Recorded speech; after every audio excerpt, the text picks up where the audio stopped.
Mateus capítulo 6, versículo 25 ao 34. Por isso vos digo, não andeis ansiosos pela vossa vida, quanto ao que haveis de comer ou beber, nem pelo vosso corpo, quanto ao que haveis de vestir. Não é a vida mais do que o alimento, e o corpo mais do que as vestes? Observai as aves do céu, não semeiam, não colhem, nem ajuntam em celeiros, contudo, vosso Pai Celeste as sustenta. Porventura, não valeis vós muito mais do que as aves? Qual de vós, por ansioso que esteja, pode acrescentar um côvado ao curso da sua vida? E por que andais ansiosos quanto ao vestuário? Considerai como crescem os lírios do campo. Eles não trabalham, nem fiam. Eu, contudo, vos afirmo que nem Salomão, em toda a sua glória, se vestiu como qualquer deles. Ora, se Deus veste assim a erva do campo, que hoje existe e amanhã é lançada no forno, quanto mais a vós outros, homens de pequena fé.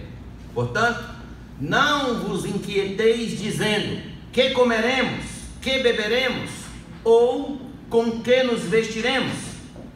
Porque os gentios é que procuram todas estas coisas, pois vosso Pai Celeste sabe que necessitais de todas elas. Buscai, pois, em primeiro lugar o seu reino e a sua justiça, e todas estas coisas vos serão acrescentadas. Portanto, não vos inquieteis com o dia de amanhã, pois o amanhã trará os seus cuidados. Basta ao dia o seu próprio mal. Vamos orar.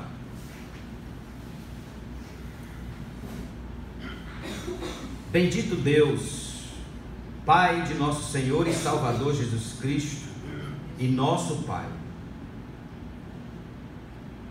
rogo por tuas misericórdias nesse instante, em que o teu Espírito Santo aplique aos nossos corações a tua doce verdade.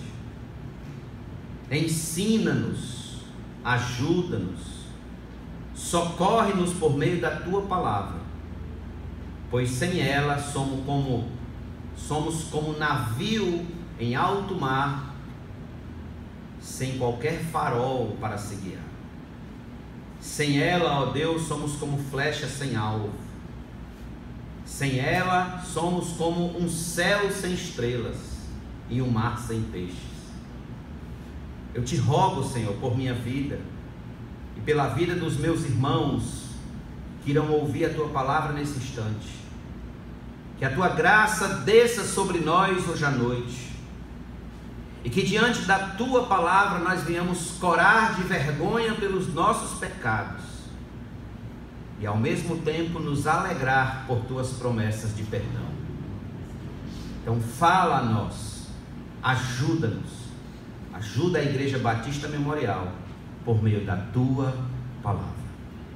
Em nome de Jesus, eu te agradeço por teu amor, e todos nós digamos amém. Segundo uma reportagem veiculada na revista Exame, do dia 5 de junho de 2019, o Brasil sofre uma epidemia de ansiedade. Segundo dados da Organização Mundial da Saúde, a OMS, o país tem o maior número de pessoas ansiosas do mundo. São 18,6 milhões de brasileiros convivem com o transtorno. É exatamente 9,3% da nossa população. Irmãos, diante dessa pesquisa, surge uma pergunta: Por que andamos ansiosos? Por que somos tão ansiosos? Será se vale a pena toda essa ansiedade que a gente sofre? Então, preste minha atenção. Antes de nos convocar a agir, Cristo nos convoca a pensar. E Ele faz isso mostrando que sempre há duas possibilidades de se viver a vida. Nos versos 19 a 21 do capítulo 6, Ele nos falou sobre os dois tesouros do coração do homem, um na terra ou no céu. Nos versos 22 e 23, Ele falou sobre o olho bom e o olho mau. E no verso de número 24, o qual consideramos domingo passado, Ele falou sobre a impossibilidade de alguém viver uma vida sadia, saudável, servindo a dois senhores. Pois bem, é como se Jesus dissesse o seguinte: querem viver sem ansiedade? Então, o tesouro de vocês deve estar no céu e não na terra. O olho de vocês deve ser bom e não mau. E vocês devem servir a Deus e não as riquezas. Aí chega no versículo 25 do capítulo 6 e Jesus diz: por isso vos digo. O que Jesus quis dizer com este por isso? Observe. O por isso aqui, grife aí, por isso, significa o tesouro no céu, o olho bom e Deus como Senhor de nossas vidas. Se o cristão é alguém que tem todos esses valores eternos consigo, se ele tem o seu tesouro no céu, o seu olho bom e Deus como seu Senhor, logo, ele não deve se comportar ansioso pelos cuidados desta vida, porque ele tem investido toda a sua vida no que é incorruptível, no que é luz e no que é soberano. Mas, do contrário, também é verdade. Ou seja, se o seu tesouro é aqui, se a sua visão só alcança esta terra, se o seu olho é mau, e se o Senhor da sua existência é a riqueza, é o dinheiro, saiba, você está condenado a viver debaixo de ansiedades profundas. Portanto, andar ansioso pelo que se corrói, que se deteriora e se acaba nesta vida, é absolutamente tolice. Então Cristo dá sequência a seu argumento falando sobre com o que o cristão não deve se preocupar. E depois ele vai dizer por que o cristão não deve andar ansioso. Então, volte comigo ao texto, por favor, no capítulo 6, e veja em primeiro lugar com que o cristão não deve se preocupar. Versículos número 25. Por isso vos digo, não andeis ansiosos pela vossa vida, quanto ao que haveis de comer ou beber, nem pelo vosso corpo, quanto ao que haveis de vestir. Só até aí, só a face A. Veja, o que comer, o que beber e o que vestir. Charles Spurgeon vai dizer que esta é a trindade do mundo, que não pode ter a primazia do coração de um crente. Ou seja, monopolizar a vida de alguém que diz ter o seu tesouro no céu, um olho que reflete uma vida de luz e Deus como o seu Senhor. Todavia, antes de tratarmos do porquê o cristão não deve andar ansioso, permitam-me fazer aqui uma digressão, uma espécie de andar para trás um pouco, para comentar alguns problemas relacionados à interpretação desse texto. Algumas pessoas, quando leem esse texto, à primeira vista, elas não entendem algumas coisas. O que é que elas não entendem? Em primeiro lugar, ela não entende que o texto não diz que o cristão está isento de trabalhar pelo seu sustento diário.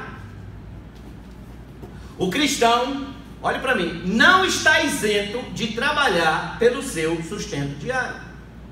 A Bíblia, em toda a sua latitude, condena veementemente o preguiçoso. A Bíblia é contra o preguiçoso, a preguiça. Em Provérbios, o sábio disse: vai ter com a formiga, ó preguiçoso. Em 2 Tessalonicenses 3,10, Paulo diz: se alguém não quer trabalhar, também não coma.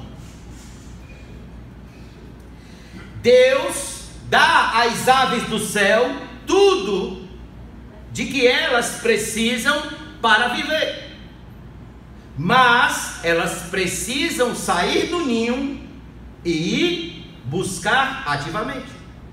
Elas precisam bater asas. Então, em primeiro lugar, esse texto está dizendo que o cristão não precisa mais bater asas para ir em busca de seu alimento. Negativo, o texto não está dizendo isso.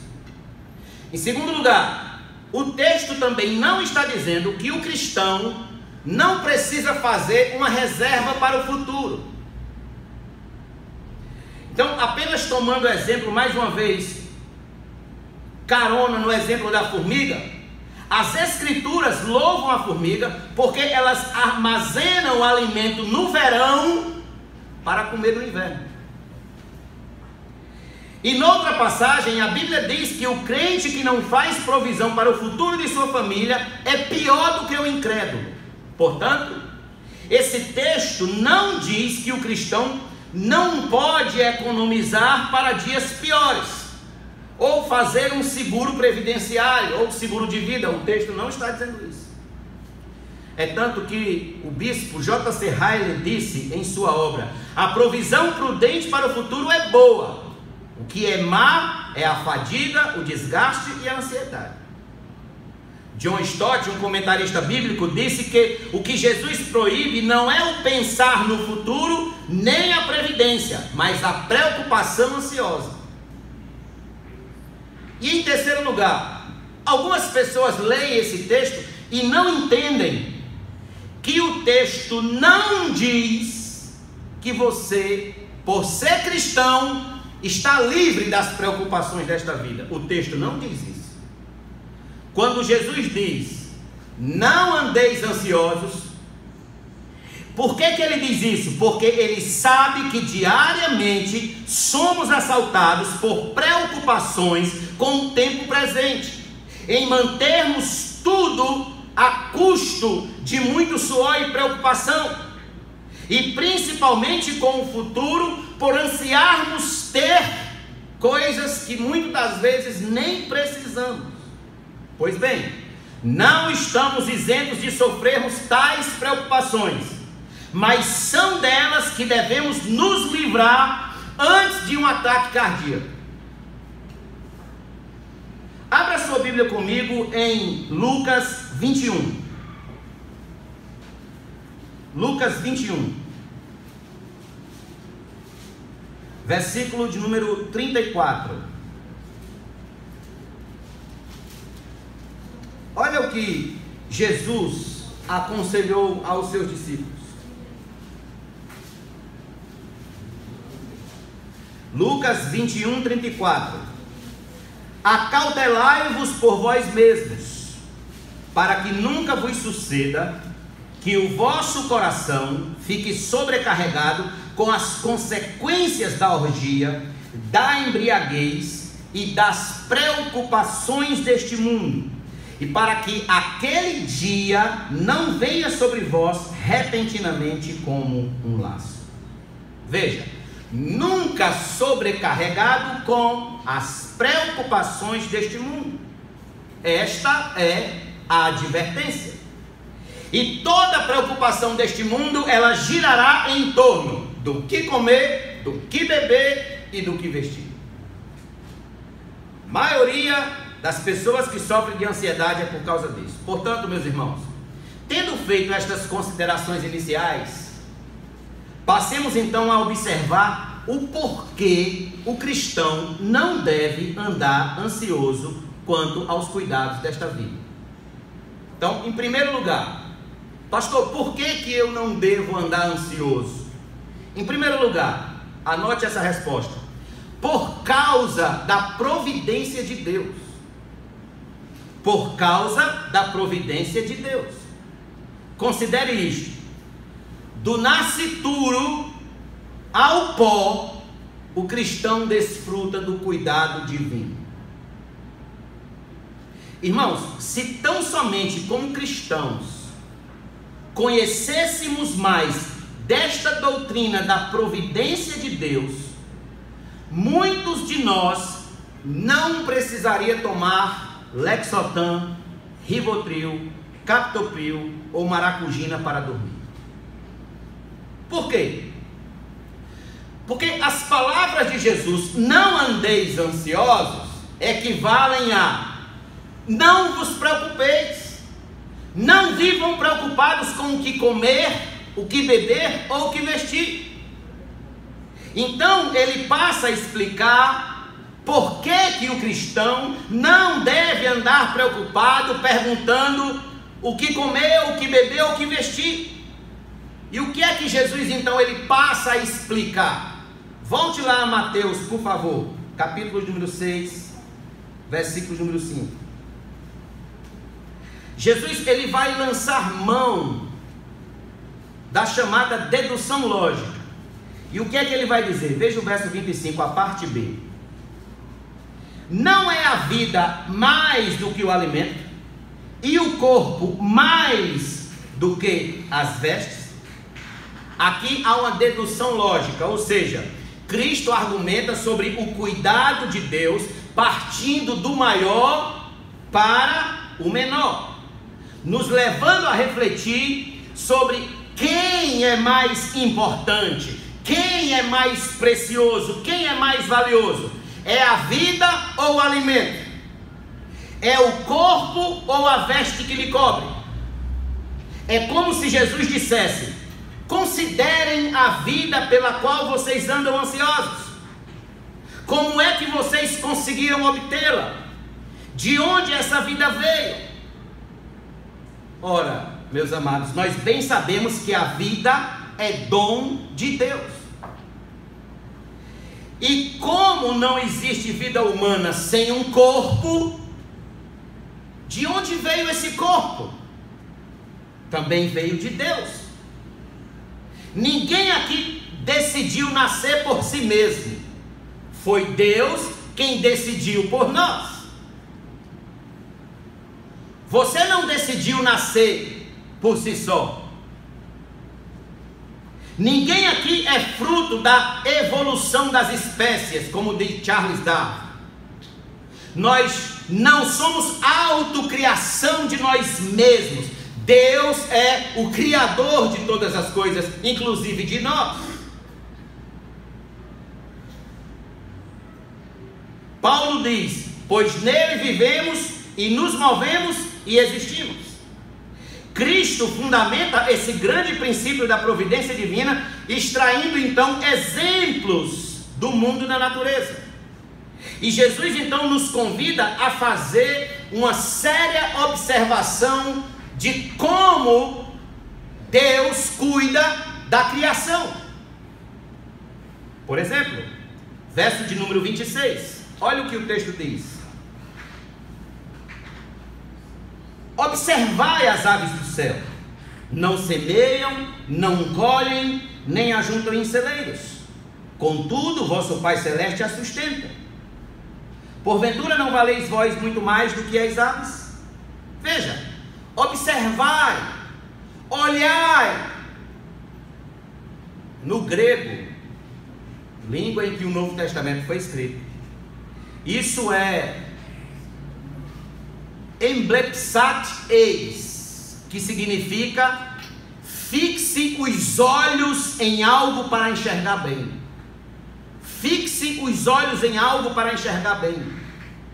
E aí nos versos 28 a 30, Jesus diz: e por que andais ansiosos quanto ao vestuário?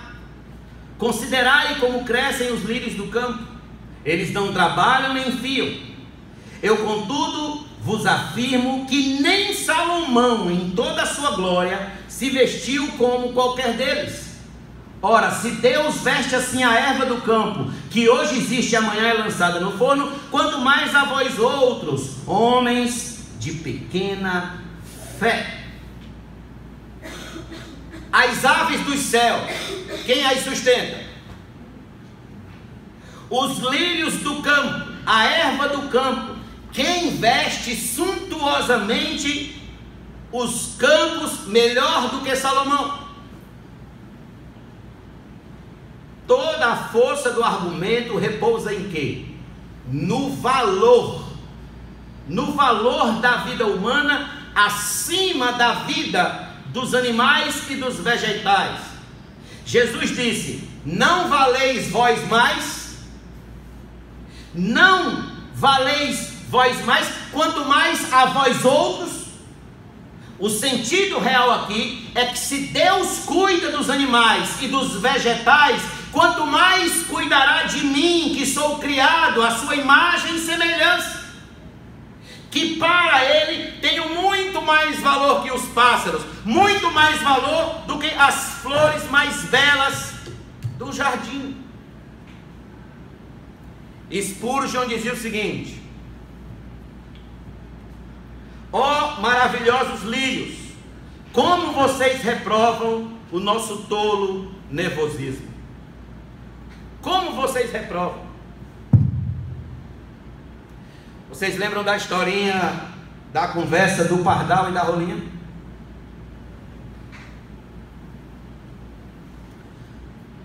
A rolinha disse ao pardal: ó caro pardal, gostaria de saber por que os homens ansiosos nunca param de correr. O pardal olhou para sua amiga rolinha e disse: minha amiga, eu penso assim, talvez seja porque eles não sabem que o Pai Celeste cuida de mim e de ti. Essa é uma lógica que cura. Se entendemos que Deus já providenciou o maior, que é a vida, nosso corpo, é claro que Ele providenciará o menor, nosso alimento, nossa roupa. Deus tem seus meios. Portanto, irmãos, antes de andarmos ansiosos e preocupados com o que comer, o que beber ou vestir, nós devemos ponderar bastante sobre esse princípio da providência de Deus e nos agarrarmos a Ele com toda a nossa força e entendimento, porque como cristãos, além de criaturas, somos também filhos do nosso Pai Celeste. Filhos. Foi o próprio Deus que nos fez ovelha de seu pastoreio.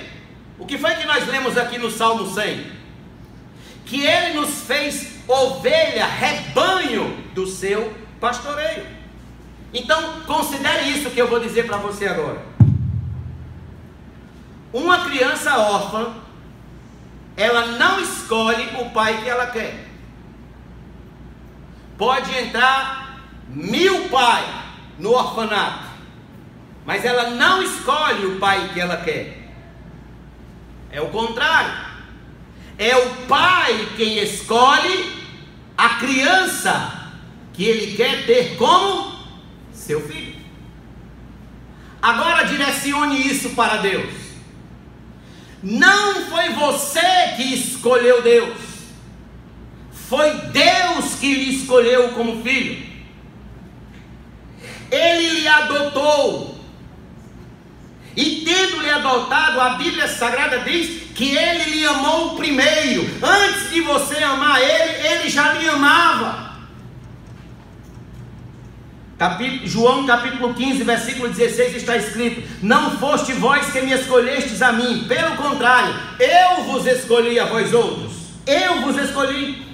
Ele é o pai responsável por sua adoção. Ele decidiu ter você como filho e como filha. Foi Deus que decidiu isso. Deixe-me perguntar: você acredita que Deus é o Deus de uma filosofia chamada deísmo, que criou o universo como um relógio, deu corda e deixou tudo para lá? Você acredita que Deus se comporta assim? Você acredita que Deus deixa pela metade a obra que Ele começa? Pergunto: você acredita que o Deus da Bíblia Sagrada é o mesmo Deus de uma teoria chamada teísmo aberto, que diz que Deus não conhece o futuro, não sabe do dia de amanhã, não sabe o que vamos comer, beber ou vestir? Eu vou ser mais incisivo: você acredita que Deus é um pai irresponsável? Que Deus não tem responsabilidade com seus filhos? Não. Deus não é um pai irresponsável. Ele cuida dos seus filhos diligentemente. Deus cuida de você. Se você está aqui hoje, é pelos cuidados de Deus. É porque Ele cuidou de você para você chegar até aqui. Abra sua Bíblia em Mateus capítulo 7, versículo 11. Olha o que Jesus disse.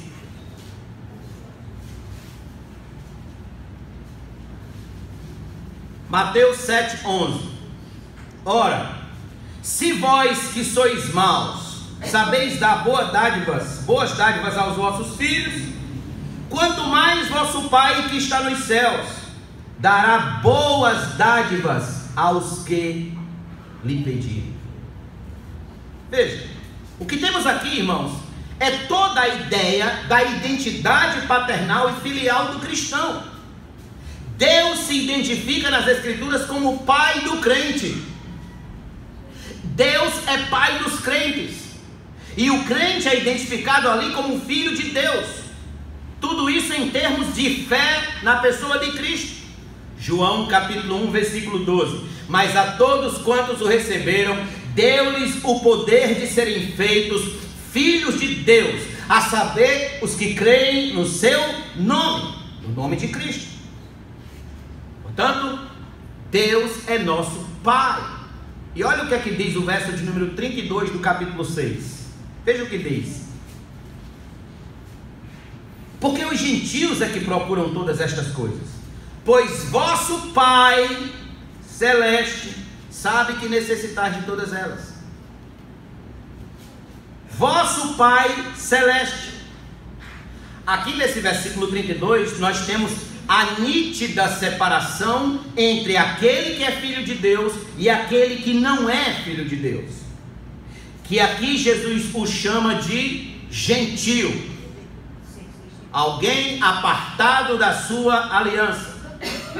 Gentio aqui é o homem que não crê em Cristo, o jovem que não crê em Cristo, a mulher que não crê em Cristo. Ou seja, é o ímpio em suas mais terríveis expressões de rebelião e pecado contra Deus. É aquele homem cujo tesouro está aqui na terra, cuja a visão de vida é absolutamente existencialista, e seu senhor é a riqueza, o dinheiro, e não Deus. Esse homem, essa mulher, este jovem não pode ser filho de Deus.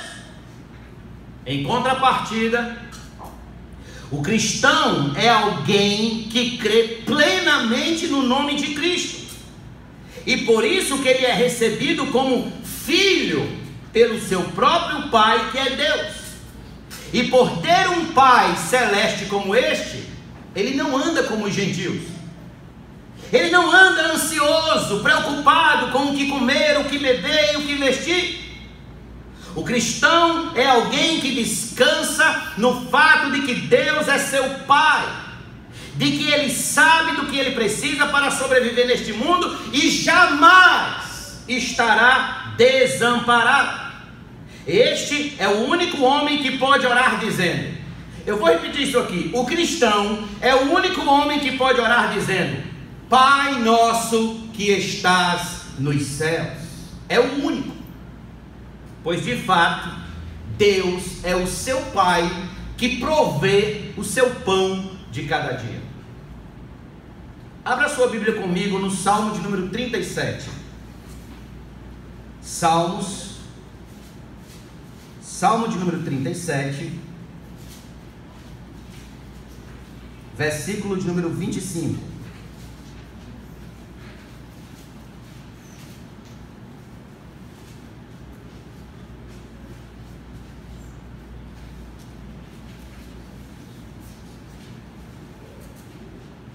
Fui moço e já agora sou velho, porém jamais vi o justo desamparado, nem a sua descendência a mendigar o pão. Verso de número 28. Pois o Senhor ama a justiça e não desampara os seus santos. Agora vá para o Salmo de número 127.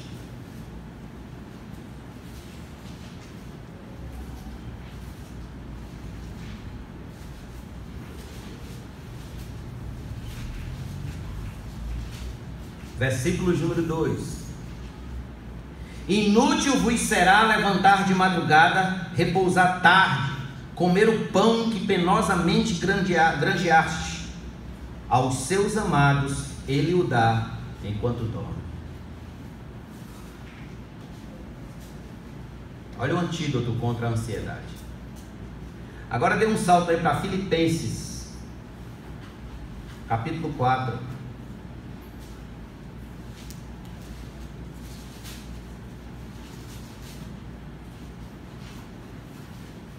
Paulo falando aos filipenses e agradecendo a eles pelo cuidado que os filipenses tinham com o ministério dele. Paulo disse isso para aqueles irmãos: e o meu Deus, 4,19, segundo a sua riqueza em glória, há de suprir em Cristo Jesus cada uma de vossas necessidades. Cada uma. O Dr. Martin Lloyd Jones disse: é o próprio Deus quem nos propicia a vida, bem como o corpo no qual vivemos. E se Ele assim fez, então poderemos extrair daí a seguinte dedução: o seu propósito para conosco será cumprido. Em outras palavras, Deus não nos deixará pelo caminho. Deus é o Pai que não abandona seus filhos pelo caminho. Então, em primeiro lugar, por que não andar ansioso? Por causa da providência de Deus. Por causa da providência. Em segundo lugar, por que não andar ansioso? Porque sua fé não pode ser uma desonra para Deus. Sua fé não pode ser uma desonra para Deus. Observe, a ansiedade, ela está assentada no chão do medo. E no mínimo podemos dizer que medo no cristão é fruto de uma pequena fé. Medo de morrer, medo de adoecer, medo de passar necessidade, medo disso, medo daquilo. Isso é fruto de uma pequena fé. E eu vou explicar que pequena fé não é falta de fé. Spurgeon dizia o seguinte: se dermos ocasião ao medo, desonraremos aquilo que confessamos crer e levaremos outras pessoas a duvidarem da veracidade de nosso cristianismo. Em 2 Timóteo capítulo 1, versículo 7, Paulo diz: porque Deus não nos tem dado espírito de covardia, de medo, de temor, mas de poder, de amor e de moderação. Irmãos, o que é fé? O que é fé? Abra sua Bíblia aí em Hebreus 11. Hebreus 11. Hebreus capítulo 11.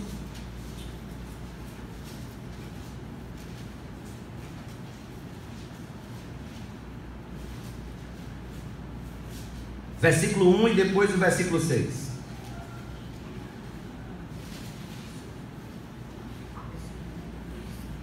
Ora, a fé é a certeza das coisas que se esperam, a convicção de fatos que se não veem.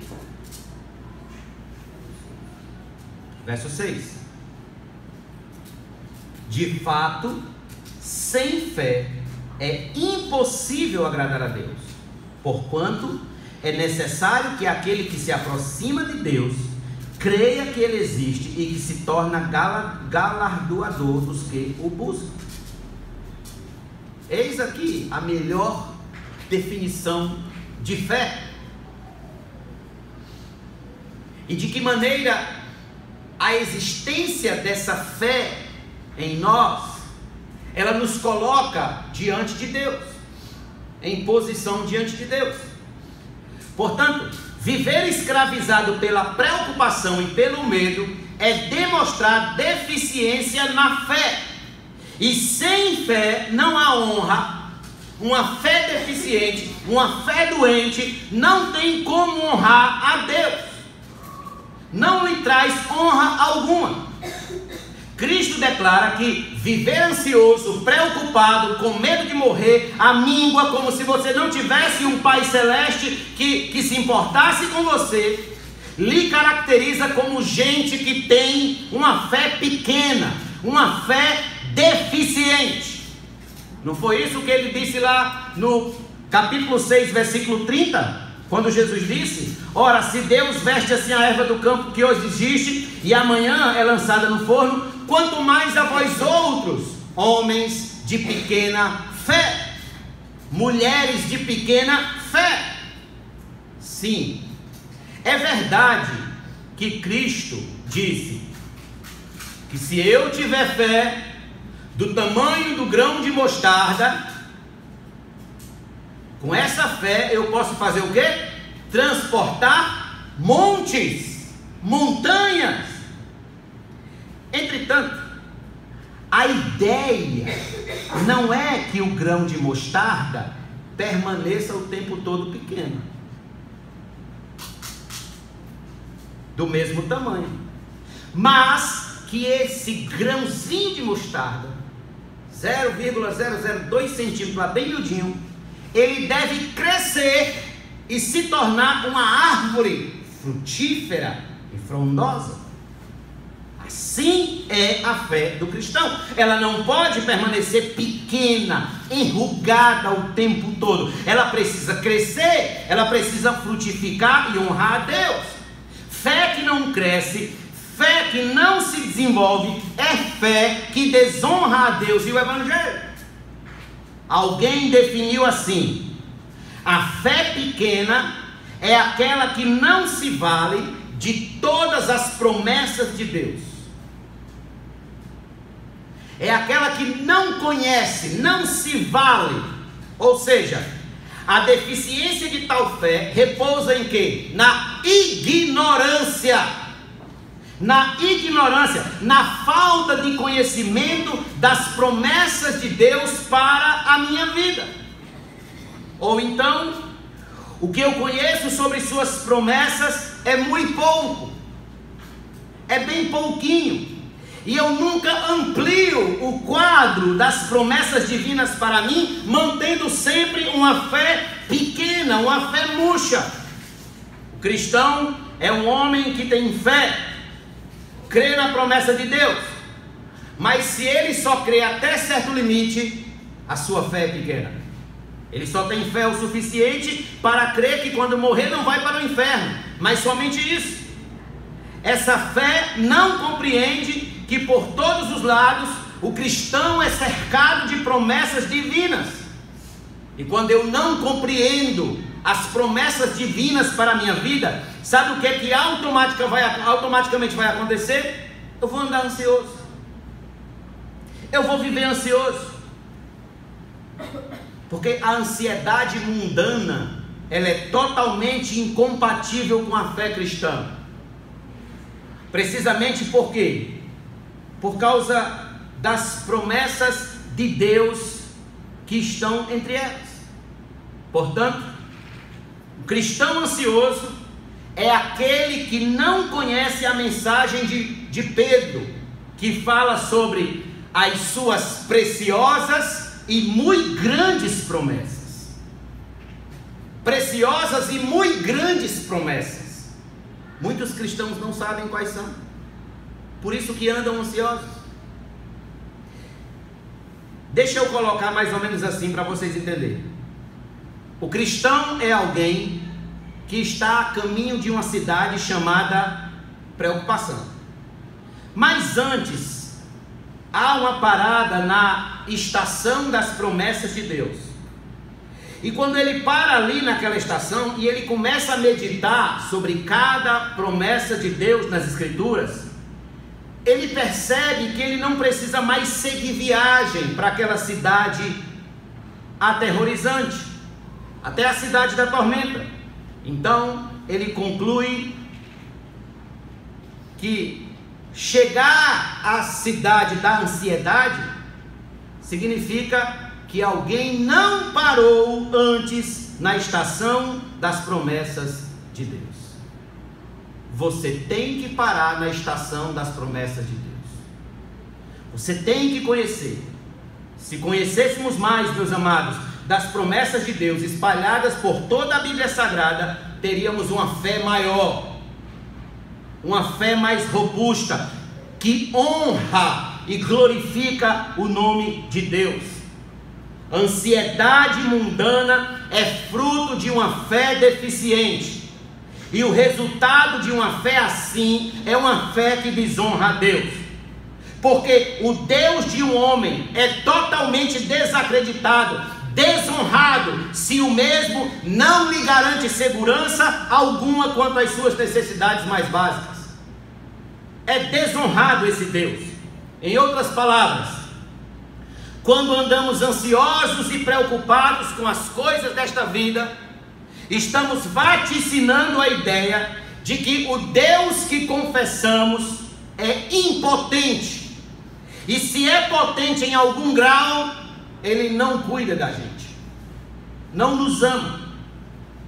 William MacDonald disse: tal preocupação sobre o futuro é pecado, pois nega o amor, a sabedoria e o poder de Deus.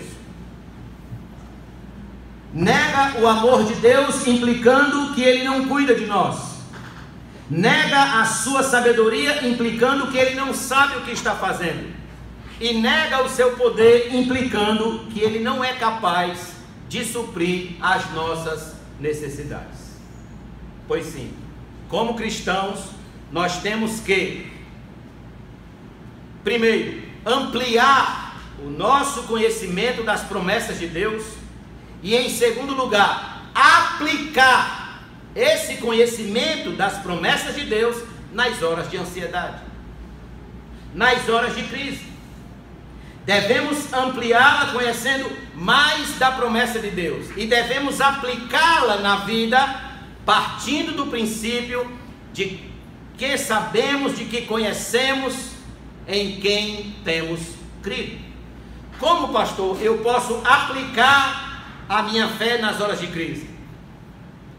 Como eu posso aplicar a minha fé nas horas de ansiedade?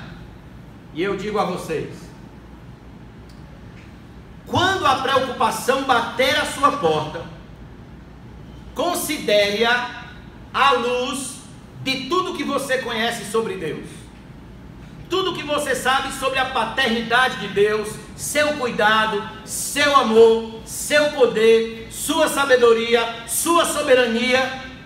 E então pergunte a si mesmo como cristão: a minha reação diante das crises é a mesma reação que o ímpio tem? As promessas de Deus abarcam toda a minha vida em detalhes, inclusive nessa questão de ter o que comer, beber ou vestir? Quando você estiver ansioso, preocupado, pergunte a si mesmo: Deus é um pai irresponsável que deixa seus filhos na amargura?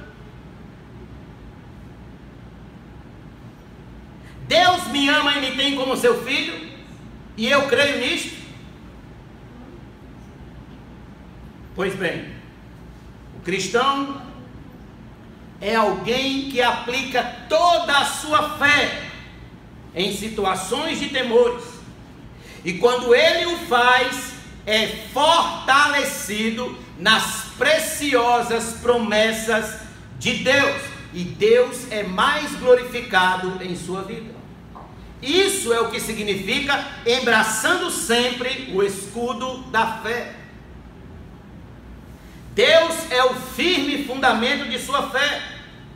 Sua satisfação está em honrar e glorificar ao Senhor, e nisso está a vitória do crente que vence o mundo.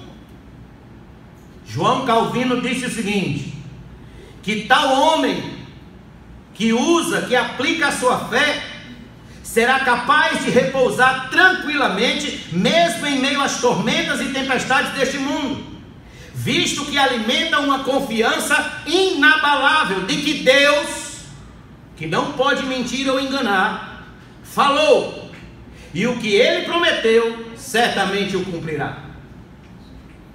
Deus tem promessas em sua palavra para as nossas vidas, e Ele cumprirá.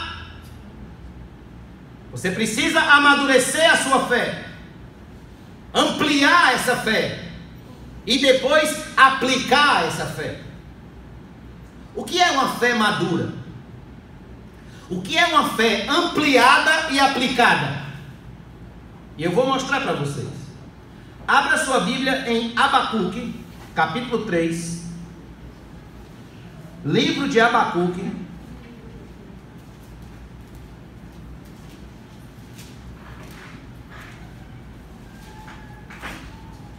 Abacuque, capítulo número 3. Olha o que é uma fé sadia, uma fé ampliada e uma fé aplicada.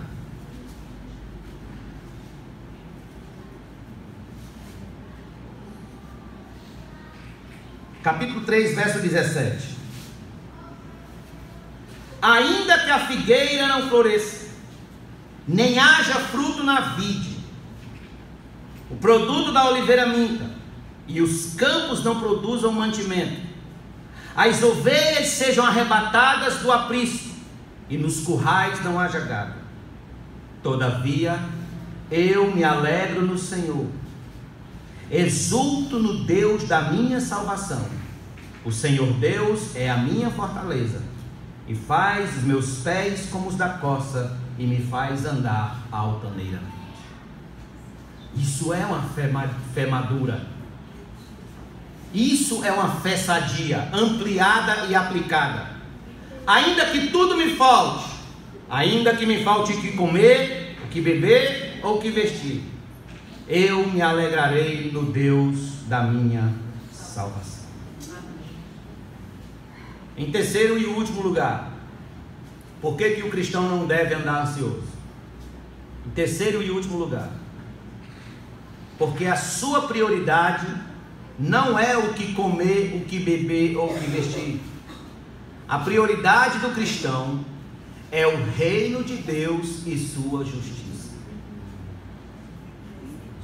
Pelo menos é para ser, né? Pois esta, nós podemos dizer, é uma característica do cristão genuíno. Ou seja, nada está antes disso no seu coração como prioridade.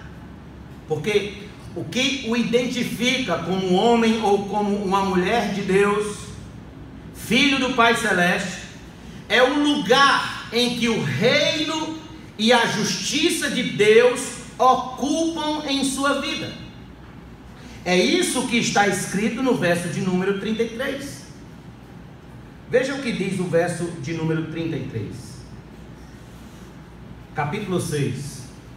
Buscai, pois, em primeiro lugar o seu reino e a sua justiça, todas estas coisas vos serão acrescentadas.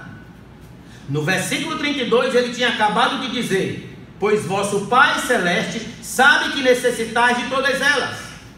Se Deus já sabe, para que eu andar preocupado? A minha preocupação tem que ser outra.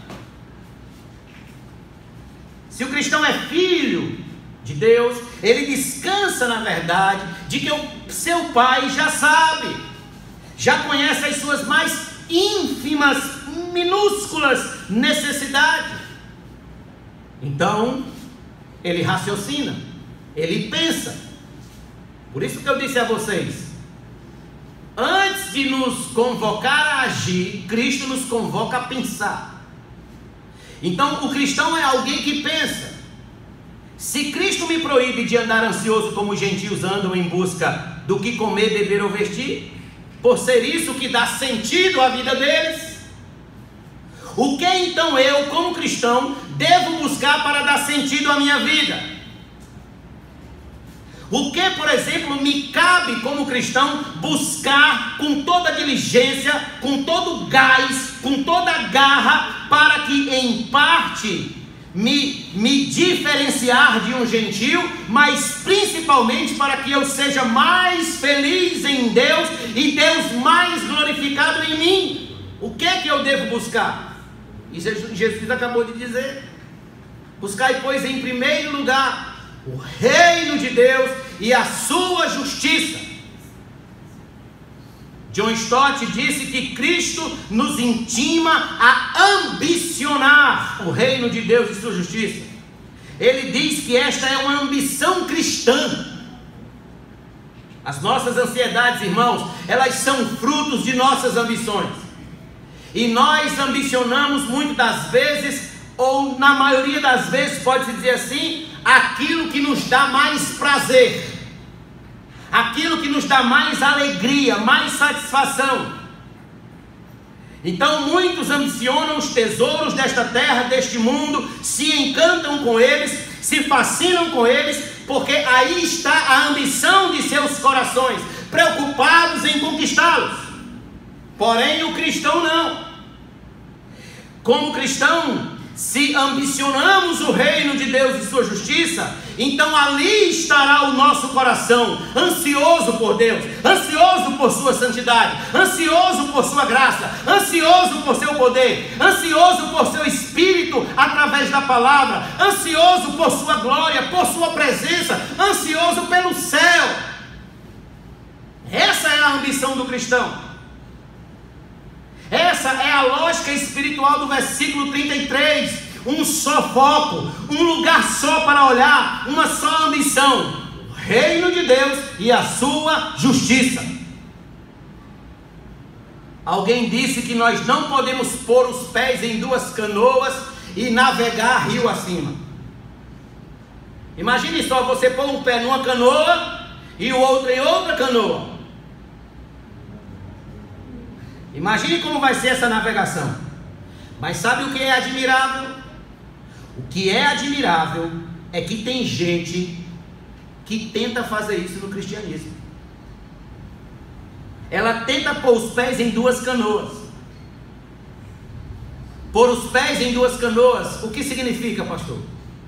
Significa estar num culto com a mente ansiosa, preocupada com a segunda-feira. Significa vir à igreja no domingo apenas para desfrutar de um encontro social. Significa crer em Deus, mas não ter compromisso com a sua causa. Significa querer a bênção de Deus, mas não querer o Deus da bênção. Isso é tentar viver com as duas ambições do coração, 2 tesouros, 2 senhores, 2 visões, 2 estilos de vida ao mesmo tempo. É isso que dá. Você não vai conseguir. Não, essa não é a genuína expressão do coração de um cristão. O coração do cristão, ele bate, ele pulsa, ele anseia primariamente para que o reino de Deus e a sua justiça, que exceda todo e qualquer valor que se encontre nesse mundo, se estabeleça e Deus seja glorificado nisso. No coração de um cristão, o reino de Deus é mais valioso do que todo o ouro desse planeta. No coração do cristão, o reino de Deus é mais valioso do que toda a saúde da terra, é mais valioso do que o prazer do sexo, é mais valioso do que as amizades do mundo, as amizades sociais, é mais valioso do que o seu pai, a sua mãe, o seu filho, a sua irmã, o seu marido, é mais valioso do que o seu carro, é mais valioso do que a sua faculdade, o seu título acadêmico, é mais valioso do que seu mestrado, é mais valioso do que seu emprego, do que a sua própria vida. A ambição do cristão é o reino de Deus, a sua justiça posta sobre a terra. Esta é a ambição que monopoliza, que controla toda a sua personalidade e afeta diretamente todo o seu estilo de vida. Fora disso, o cristão não consegue ser feliz. E se você consegue ser feliz, não ambicionando o reino de Deus, não ambicionando a justiça de Deus, você não é cristão. Você é mundano. Martinho Lutero cantava o seguinte: se temos de perder os filhos, bens, mulher, embora a vida vá, por nós Jesus está e dá-nos-á seu reino. Se temos de perder, que foi que nós cantamos aqui mais cedo? Se veres os outros com seus ouros e bens.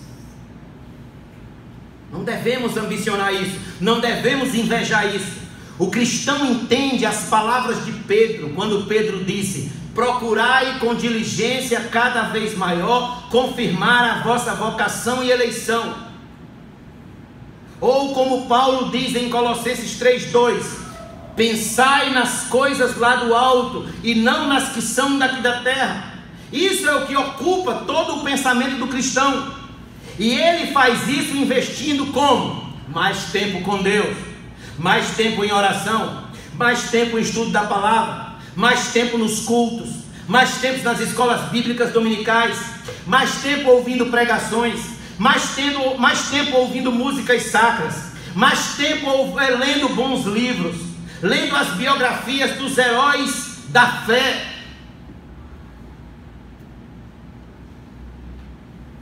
E quando se trata de buscar a justiça, ele entende que isso significa buscar mais retidão, mais santidade de maneira positiva, porque o cristão é alguém que sabe que sem santidade ninguém verá ao Senhor. Os antigos filósofos gregos viviam em busca do bem supremo. O cristão é alguém que já tem esse bem supremo. Cristo é o seu bem supremo. O que ele precisa é desfrutar mais desse bem supremo, das suas promessas, das suas bênçãos, do seu reino, da sua justiça. Se o reino e a justiça de Deus não têm primazia em nosso coração, em tudo que temos e tudo que somos, devemos então duvidar se somos realmente cristãos. Teste a si mesmo. Faça um teste ao seu coração. O que tem mais primazia no seu coração?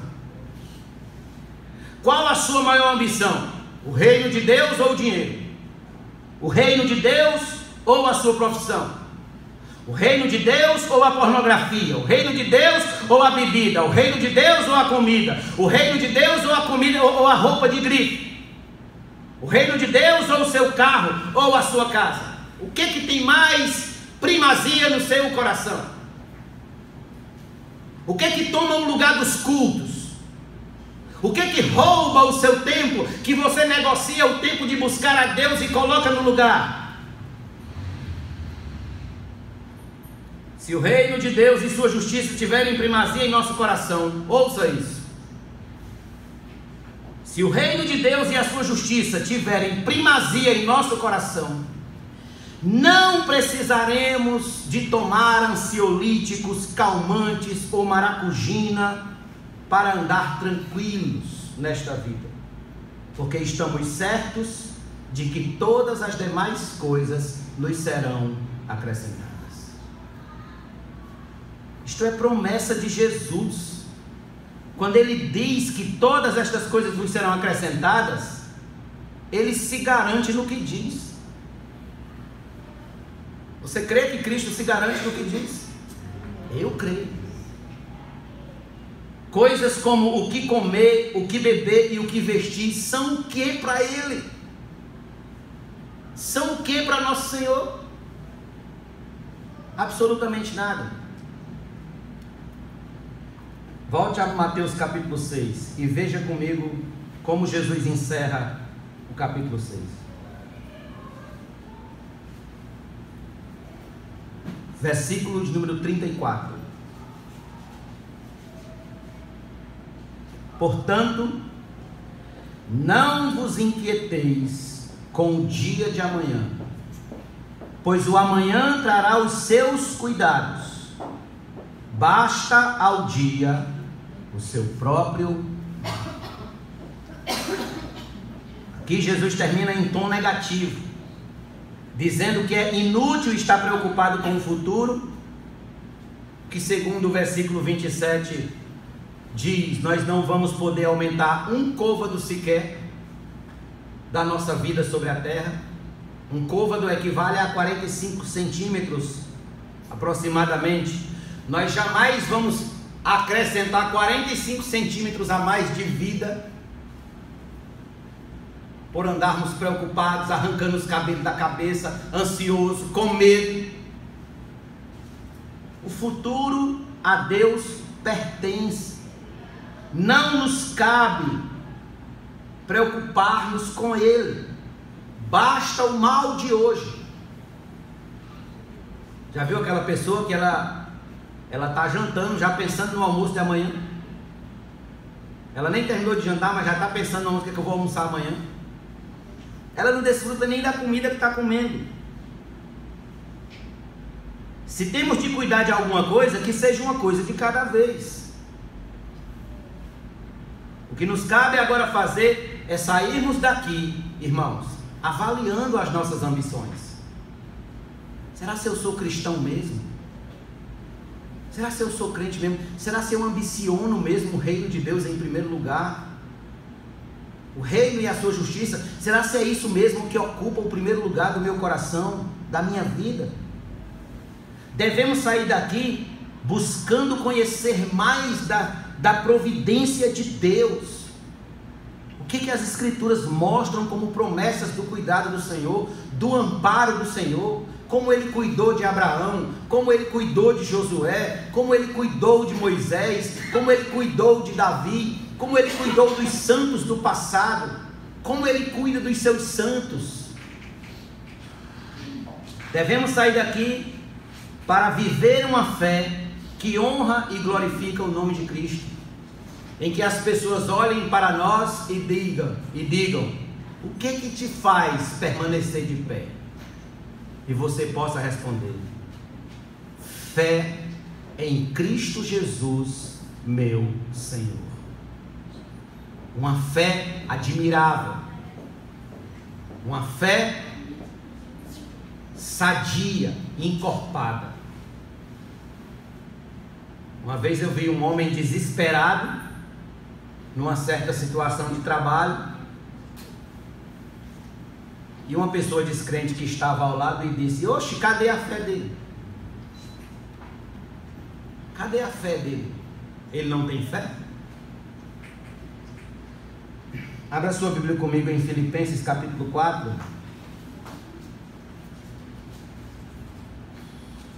Vamos cantar aquele hino que eu citei há pouco.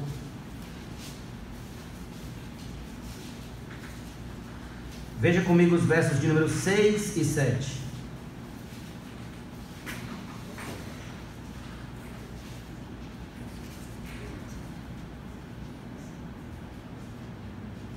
Não andeis ansiosos de coisa alguma. Em tudo, porém, sejam conhecidas diante de Deus as vossas petições, pela oração e pela súplica, com ações de graça.